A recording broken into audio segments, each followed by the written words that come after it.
Good evening. Welcome back. It is Monday, October 2nd, 2023. We have a handful of birthdays to cover really quickly, but we also have a lot of events today.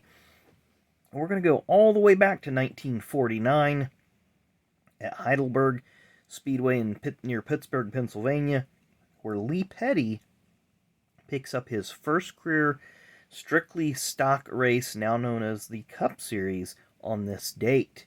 So 1949, Lee Petty, first win today. On this day in 1993, on Orange County Speedway in the Busch Series, Hermie Sadler gets his first career win.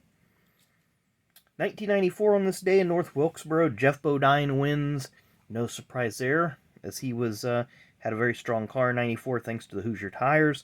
But this would be, as of right now, the last time in the Cup Series that a race was won by more than one lap. So it's been nearly 30 years, 29 years today, that a race was won by one lap or more in the Cup Series.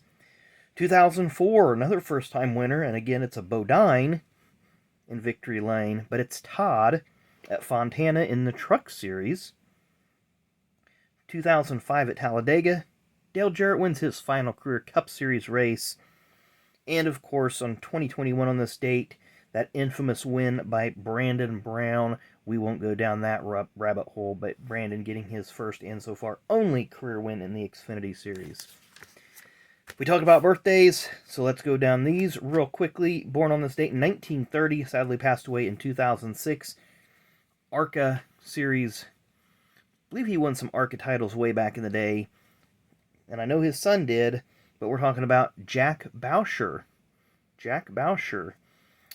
He was a mainstay in the ARCA Series for many, many years. Of course, his son Bobby would go on to run in the ARCA Series in the late 80s, early 90s with some success. But Jack Bowsher ran with guys like Benny Parsons, Iggy Katona, and that group way back in the day.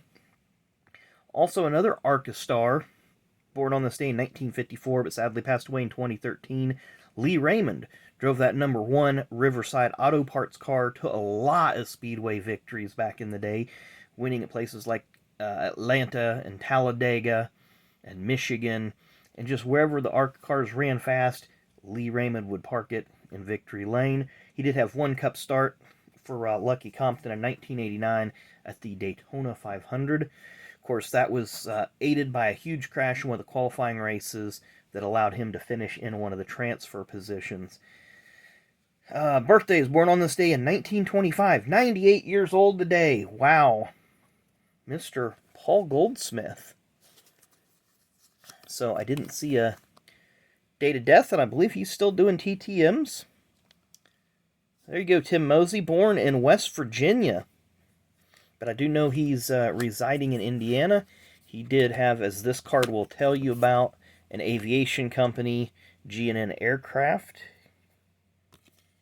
And then Motorsports Masters here, a nice little press pass insert. There you see one of the cars that he drove way back when.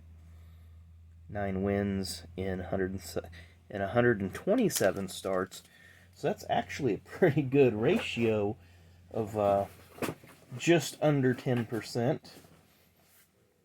Yeah, probably closer to 8, but still pretty good win percentage. And our other birthday, born on this day in 1987, two-time Xfinity Series champion, former Cup Series Rookie of the Year, and defending Daytona 500 champion, Ricky Stenhouse Jr. If you remember this time in the Busch Series or the Xfinity or Nationwide or whatever they was calling, I guess it's Nationwide, you see it right there, he wasn't sure if he was even going to make it, because remember, they pulled him out of the car for a little bit. I can't remember who they put in it, but they pulled him out for a few races. Kind of was trying to figure out a baseline. They put him back in. Then he come in, won some races, won a couple titles, moved up to Cup, got that 2013 Rookie of the Year. Of course, he was running against Danica and a couple others. Got a couple wins on the speedways for Roush, Daytona, and the Spring Talladega race, and then the July race at Talladega. See some of the different cars he ran for Roush. I always liked that paint scheme. Always thought that was a sharp-looking car. Some more random sponsors that they had at his time at Roush. He moved over to JTG Doherty a couple years ago. This year, of course, he won at Daytona for his third career win. Got some different Kroger uniforms here. There's that Nationwide Series car. Of course, they was always looking for funding on it.